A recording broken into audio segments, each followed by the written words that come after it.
Super ಮಂದಿರ ಇದೆ, ಅದ್ರ ಬಗ್ಗೆ ಏನು ಚರ್ಚೆನೂ ಇಲ್ಲ. ಮತ್ತು ಸಾಮಾನ್ಯ ನಿರ್ವಹಣೆ ಅಲ್ಲಿ ಇಷ್ಟ ಡಸ್ಟ್ ಇದೆ. ಯಾರೇ ಇದು ಅಂತಾರಾಷ್ಟ್ರೀಯ ಮಹಾತ್ಮ ಬಸವೇಶ್ವರ ಕರ್ಮಭೂಮಿ ಅಂತ ಅಲ್ಲಿ ಬಂದರೆ ಏನಿದೆ ಅಲ್ಲಿ ಕಾಲಲ್ಲಿ ಹಂದಿಗಳು ಮತ್ತು ನೂಗಲಿ ಡಸ್ಟ್ಗಳು.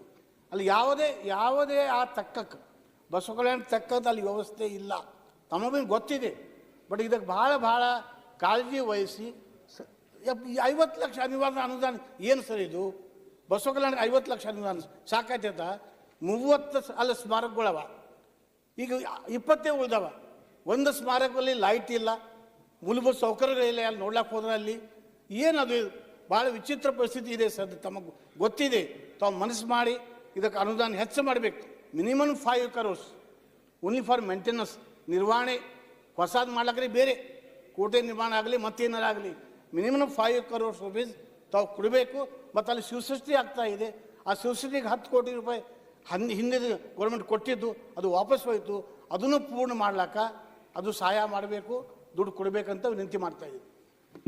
ಶಿವಸೃಷ್ಟಿಗೆ ಯಾವುದೇ ದುಡ್ಡು ಬಿಡುಗಡೆ ಆಗಿಲ್ಲ. ನಿಮಗೆ ತಪ್ಪು ಕಲ್ಪನೆ ಇದೆ. ಯಾವುದೂ ದುಡ್ಡು ಹೊಸ ಸರ್ಕಾರ ಬಂದ ಮೇಲೆ ವಾಪಸ್ಸೂ ಆಗಿಲ್ಲ. ಬಿಡುಗಡೆನೇ ಆಗಿಲ್ಲ ಅಂದಾಗ ವಾಪಸ್ ಹೋಗೋ ಪ್ರಶ್ನೆ ಉದ್ಭವ ಆಗೋದಿಲ್ಲ. ಪರಿಶುಕಟ್ಟೆ ಮಾಡಲಿಕ್ಕೆ ಮೊನ್ನೆ ಸಚಿವ ಸಂಪುಟದಲ್ಲಿ 20 ಕೋಟಿ ರೂಪಾಯಿ ಮಂಜೂರಾತಿ ಆಗಿದೆ. ಅದಕ್ಕೆ ವಿನ್ಯಾಸ ತಯಾರು ಮಾಡಿ ವಿಸ್ತೃತವಾದಂಥ ಒಂದು ಯೋಜನಾ ವರದಿ ತಜ್ಞರೆಲ್ಲ ಕೂಡಿ ತಯಾರು ಮಾಡ್ತಾ ಇದ್ದಾರೆ. ಮತ್ತು ಇವತ್ತು ಗೋರು ಚನ್ನಬಸಪ್ಪನವರ ಅಧ್ಯಕ್ಷತೆಯಲ್ಲಿ ಒಂದು ತಜ್ಞರ ಸಮಿತಿ ಇದೆ. ಕಾಲಕ್ಕೆ ಅವರು ಕೂತ್ಕೊಂಡು ಬಸವತತ್ವದ ಆಧಾರದ ಮೇಲೆ ಯಾವ ರೀತಿಯಲ್ಲಿ ಸ್ಮಾರಕಗಳನ್ನು ಅಭಿವೃದ್ಧಿಪಡಿಸಬೇಕು ಅನ್ನೋಂಥದ್ರ ಬಗ್ಗೆ ಸಲಹೆ ಸೂಚನೆಗಳು ಅವರು ಕೊಡ್ತಾ ಇರ್ತಾರೆ. ಅವ್ರು ಕೊಟ್ಟಂಥ ಸಲಹೆಗಳನ್ನು ಅನುಷ್ಠಾನ ಮಾಡುವಂಥ ಕೆಲಸ ಇವತ್ತು ಜಿಲ್ಲಾಡಳಿತ ಮಾಡ್ತಾ ಇದೆ. ನಾನು ಉಸ್ತುವಾರಿ ಮಂತ್ರಿಯಾಗಿಯೂ ಬಸವಕಲ್ಯಾಣಕ್ಕೆ ಬರ್ತೀನಿ. ನಾವು ಕೂಡಿ ಪ್ರಗತಿ ಪರಿಶೀಲನೆ ಮಾಡೋಣ. ರಸ್ತೆ ಹೇಳಿದಿರಿ, ಗುಂಡಿಗಳು ಹೇಳಿದಿರಿ, ಮತ್ತೊಂದು ಹೇಳಿದಿರಿ. ಸ್ಥಳೀಯರು ತಾವೆಲ್ಲ ಸೇರಿ ಬರೀ ಯಾರೋ ಮಾಡ್ತಾರೆ ಅಂತೇಳಿ ನಾವು ಬರೀ ಅನುದಾನ ಬಿಡುಗಡೆ ಮಾಡಿದ್ರೆ ಆಗೋದಿಲ್ಲ. 325 ಕೋಟಿ ಖರ್ಚು ಮಾಡಿದರೆ 75 ಕೋಟಿ ರೂಪಾಯಿ ಇನ್ನೂ ಬಿಲ್ ಈಗ ಬಿಡುಗಡೆ ಆಗ್ತಾ ಇದೆ. 400 ಕೋಟಿ ಇದೇನು ಸಣ್ಣ ಅನುದಾನ ಅಲ್ಲ. ಇಷ್ಟು ಅನುದಾನ ಯಾವ ತಾಲೂಕಿಗೂ ಬಂದಿಲ್ಲ. ಅದಕ್ಕೆ ಬಾಕಿ ಅನುದಾನನೂ ಕಾಲಕ್ಕೆ ಬರ್ತದೆ. ತಾವು ಸ್ಥಳೀಯವಾಗಿ ಕೂತ್ಕೊಂಡು ಎಲ್ಲರ ಜೊತೆಯಲ್ಲಿ ಚರ್ಚೆ ಮಾಡಿ ಸುಧಾರಣೆ ಮಾಡುವಂಥ ರೀತಿಯಲ್ಲಿ ನಾವೆಲ್ಲ ಇವತ್ತು ಕ್ರಮ ಜರುಗಿಸೋಣ. ಮತ್ತು ಮುಂಬರುವಂಥ ದಿನಮಾನಗಳಲ್ಲಿ ಒಂದು ಎಲ್ಲರನ್ನೂ ಸೇರಿಸಿಕೊಂಡು ಅಭಿವೃದ್ಧಿ ಬಗ್ಗೆ ಚರ್ಚೆ ಮಾಡೋಣ. ಸರ್, ಬೇರೆ ತಾಲೂಕ ಬೇರೆ, ಬಸವ ಕಲ್ಯಾಣ ಬೇರೆ. ಇದು ಅನ್ನ ಬಸವಣ್ಣನ ಕರ್ಮಭೂಮಿ, ಕ್ರಾಂತಿ ಭೂಮಿ. ಸೊ ಅಲ್ಲಿ ಮಿನಿಮಮ್ ಆ ಭೂಮಿ ತಕ್ಕಂಥ ವ್ಯವಸ್ಥೆ ಆಗಬೇಕು. ಇಷ್ಟೇ ನಮ್ಮದು ವಿನಂತಿ. ಇಲ್ಲ ಏನು ಉಪಯೋಗ ಸರ್ ಹೇಳಿ? ನೀವು ಇಷ್ಟು ದುಡ್ಡು ಕೊಡ್ತಾ ಇದ್ದೀರಿ, ಅನುಭವ ಮಂಟಪ ಆಗ್ತಾ ಇದೆ, ಒಳ್ಳೆಯದೇ. ಅದಕ್ಕೆ ನಾವು ಕ್ವಶನ್ ಮಾಡ್ತಾ ಇಲ್ಲ. ಬೇರೆದೇನು? ಸ್ವಚ್ಛತೆ ಏನು? ಕುಡಿಯೋ ನೀರು ಏನು? ಟಾಯ್ಲೆಟ್ಸ್ ಏನು? ಏನೂ ಇಲ್ಲ ಅಲ್ಲಿ. ಇದಕ್ಕೆ ಏನಾರೇ ಮಾಡಬೇಕಲ್ಲ ಸರ್, ಇದಕ್ಕೆ ಏನಾರೇ ಮಾಡಬೇಕಲ್ಲ.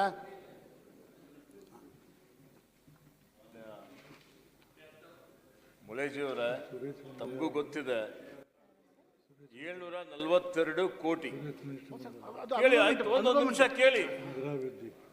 ಇದು ದೂರದರ್ಶಿತ್ವ ಇಟ್ಕೊಂಡು ಮುಂದೆ ಯಾವುದೇ ರೀತಿಯ ಹೊರೇನೂ ಆಗಬಾರ್ದು ಅನ್ನುವಂಥ ರೀತಿಯಲ್ಲಿ ಶರಣಗ್ರಾಮ ನಿರ್ಮಾಣ ಮಾಡುವಂಥದ್ದು, ಅಲ್ಲಿ ಇಷ್ಟಲಿಂಗ ಪೂಜೆ ವೈಜ್ಞಾನಿಕ ದೃಷ್ಟಿಯಿಂದ ಇವತ್ತದನ್ನು ಮಾಡಿ ಯುವಕರಿಗೆ ತರಬೇತಿ ಕೊಡುವಂಥದ್ದು, ಅಲ್ಲಿ ಕೌಶಲ್ಯ ತರಬೇತಿ ಕೊಡುವಂಥದ್ದು, ಶರಣರ ಕಾಯಕ ಏನಿತ್ತು ಆ ಕಾಯಕ ತತ್ವ ಪ್ರತಿಯೊಬ್ಬರು ಪಾಲಿಸಬೇಕು ಅನ್ನುವಂಥ ರೀತಿಯಲ್ಲಿ ಇವತ್ತು ಒಂದು ಯೋಜನೆಯನ್ನು ರೂಪಿಸುವಂಥದ್ದು. ಇವತ್ತು ಸುಮಾರು ಜನ ಈ ವಿಷಯದ ಬಗ್ಗೆ ತಜ್ಞರೆಲ್ಲರೂ ಕೂಡಿ ಹಗಲಿರುಳು ಶ್ರಮ ಮಾಡ್ತಾ ಇದ್ದಾರೆ. ಇಂಥದಕ್ಕೆ ನೀವು ಪ್ರೋತ್ಸಾಹ ಕೊಡಬೇಕಾಗತ್ತೆ. ಯಾವುದೋ ಒಂದು ರಸ್ತೆಯಲ್ಲಿ ಗುಂಡಿ ಮುಚ್ಚಿಲ್ಲ ಅಥವಾ ಸ್ಥಳೀಯ ಸಂಸ್ಥೆ ಆ ಶೌಚಾಲಯ ಸ್ವಚ್ಛ ಇಕ್ಕಿಲ್ಲ ಅನ್ನುವಂಥ ವಿಷಯಗಳನ್ನು ತಂದು ಇವತ್ತು ಬಸವ ಕಲ್ಯಾಣದ ಏನು ಅಭಿವೃದ್ಧಿ ಆಗ್ತಾ ಇದೆ, ಅಲ್ಲಿ ಏನೋ ನಡೀತಾ ಇದೆ ಅನ್ನುವಂಥ ರೀತಿಯಲ್ಲಿ ಬಿಂಬಿಸುವಂಥದ್ದು ಸರಿಯಲ್ಲ. ಇವತ್ತು ಅದನ್ನು ಯಾವುದು ಎಲ್ಲಿ ಲೋಪದೋಷಗಳಿದೆ ಸರಿಪಡಿಸುವಂಥ ಕೆಲಸ ನೀವು ಕೂಡಿ ಮಾಡೋಣ. ಅದಕ್ಕೆ ಮುಂಬರುವಂಥ ದಿನಮಾನಗಳಲ್ಲಿ ಈಗಾಗಲೇ ಹೇಳಿದ್ದಾರೆ, ನಮ್ಮ ಸರ್ಕಾರ ಬಸವ ಕಲ್ಯಾಣ ಅಭಿವೃದ್ಧಿಗೆ ಯಾವುದೇ ರೀತಿಯ ಹಣದ ಕೊರತೆಯೂ ಇಲ್ಲ, ಇಚ್ಛಾಶಕ್ತಿಯೂ ಇದೆ. ಅದನ್ನು ಉತ್ತಮ ರೀತಿಯಲ್ಲಿ ಇಡೀ ಕರ್ನಾಟಕ ರಾಜ್ಯದಲ್ಲಿ ಅಷ್ಟೇ ಅಲ್ಲ, ಇಡೀ ದೇಶದಲ್ಲಿ ಮೊದಲನೇ ಸಂಸತ್ತು ಅಂತ ಹೇಳ್ತೀವಿ. ಅನುಭವ ಮಂಟಪ 12ನೇ ಶತಮಾನದಲ್ಲಿ ಮಾಡಿದಂಥದ್ದು. ಆ ಮೊದಲನೇ ಸಂಸತ್ತು ಏನಿದೆ ಅದನ್ನು ಒಂದು ಆದರ್ಶ ರೀತಿಯಲ್ಲಿ ರಾಷ್ಟ್ರೀಯ ಅಂತಾರಾಷ್ಟ್ರೀಯ ಮಟ್ಟದ ಧಾರ್ಮಿಕ ಆಧ್ಯಾತ್ಮಿಕ ಕೇಂದ್ರ ಆಗಬೇಕು ಅನ್ನುವಂಥ ಒಂದು ಪರಿಕಲ್ಪನೆ ಇಟ್ಕೊಂಡು ಮಾಡಿದಂಥದ್ದು.